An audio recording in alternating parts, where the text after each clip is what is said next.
另外，伫咧三峡市有民众初二下晡去老街长福桥咧行搭，结果报岸边有人伫遐咧乌白放炮，害一个16岁查某囡仔耳仔砸着伤，甚至搁爱动手术来修复耳镜。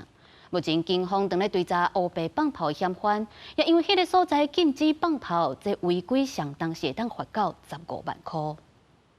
第一名车社团破文要找现场的人斗相共，因为因一家伙仔初一下晡到连接三峡老街长福桥佚佗，啊，毋过16岁小妹所向后河波写起来冲天炮炸伤倒去老伙，赶紧送医。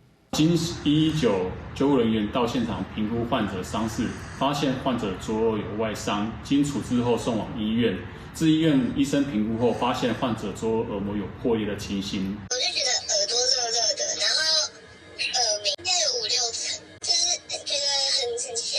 才刚上桥没多久，一个乱飞的鞭炮，然后直接炸到我耳朵里。上起代志发生，伊有缘心惊惊，听力也受损，要经过手术治疗破去的耳膜。伫现场并严挂禁止放烟火标语，啊，毋过有缘有卖酒搭咧卖炮啊，要民众买来耍。 都是那个乐事啊，因为这边放鞭炮，风光估计烧起来了。这边是话上面是人受伤。清洁人员讲，这几天河波全是炮的本数，也有人造成草坡导火。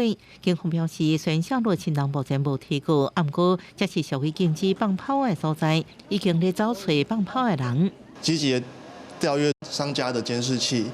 来找寻加害人。如果民众有接获相关的影像的话，也可以提供给警方这边。根据保障烟火管理条例，违规放炮相关罚15万，炸伤人也犯刑法伤害罪。警方呼吁民众唔通违法。记者综合报道。